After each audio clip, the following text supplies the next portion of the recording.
ఆంధ్రప్రదేశ్లో మనుషులు ప్రయాణించడానికి కొత్త తరహా మార్గాన్ని వెతుకుతున్నారండి. సముద్ర ప్రయాణము కాకినాడ నుంచి వైజాగ్కి భీమిలి మీదుగా 48 నిమిషాల్లోనే కేవలం 200 రూపాయలకే టికెట్ అట.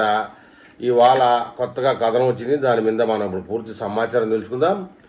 ఈ ప్రాజెక్టు కేవలం రవాణాకే కాకుండా పర్యాటక రంగానికి కూడా చాలా ఉపయోగపడుతుందని చెప్తున్నారు.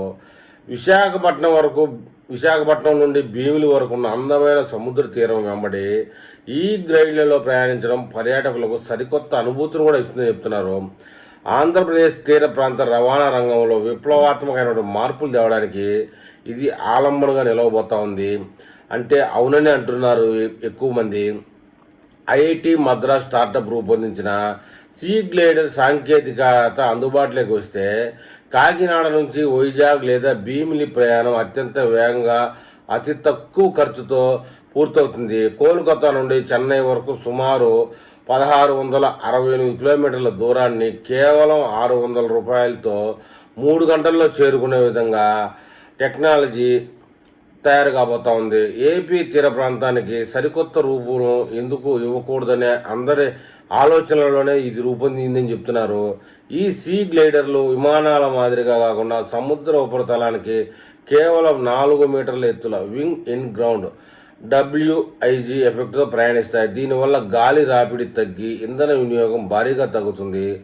కాకినాడ నుండి భీమిలి వరకు ఉన్న సుమారు 200 కిలోమీటర్ల లోపు దూరాన్ని ఈ వాహనంలో ప్రయాణిస్తే టికెట్ ధర కేవలం 200 రూపాయల కంటే తక్కువగా ఇవ్వచ్చని చర్చ జరుగుతూ ఉన్నది. ఇది సామాన్య ప్రయాణికులు కూడా ఒక వరంలా మారే అవకాశం ఉందని చెప్తున్నారు. ఈ ప్రాజెక్టు కేవలం రవాణాకే కాకుండా పర్యాటక రంగానికి కూడా ఊతమిస్తుంది. విశాఖపట్నం నుండి భీమిలి వరకు ఉన్న అందమైన సముద్ర తీరం వెంబడి ఈ గ్లైడర్లలో ప్రయాణించడం పర్యాటకులకు సరికొత్త అనుభూతి అయితే ఖచ్చితంగా అందుతుందంటున్నారు.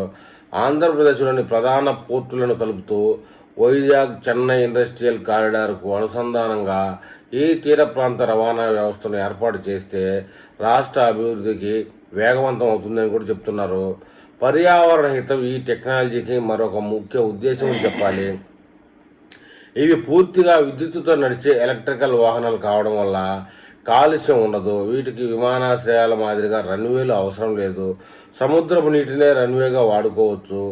దీనివల్ల నిర్మాణ వ్యయం, మౌలిక సదుపాయాల ఖర్చు కూడా చాలా వరకు మిగిలిపోయే అవకాశం ఉందని చెప్తున్నారు. ప్రస్తుతం పరిశోధన దశలో ఉన్న ఈ సాంకేతికత విజయవంతమైతే ఏపీ తీర ప్రాంత ప్రజలు ప్రయాణం అమాంతం మారడానికి అవకాశం ఉంటుంది. ఈ మేర ప్రభుత్వాలు స్థానిక ఉడా శాఖలతో కలిసి ప్రయాణికుల్ని రచించవచ్చని, తక్కువ సమయంలో తక్కువ ఖర్చుతో సురక్షితంగా ప్రయాణించే వీలుంటే ఎవరైనా దీనికి కాదని అంటారా అని కూడా ప్రశ్నిస్తున్నారు.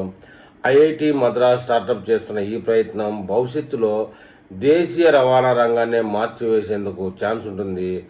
ఆనంద్ మహేంద్ర వంటి పారిశ్రామికవేత్తలు సైతం ఈ సరికొత్త మోడల్ను ప్రశంసించడం దీని ప్రాముఖ్యతను చాటుకుంటా ఉన్నది. మరి ఈ విషయంలో మన తెలుగు ప్రజలు ఏమని కామెంట్ చేస్తారో చూద్దాం.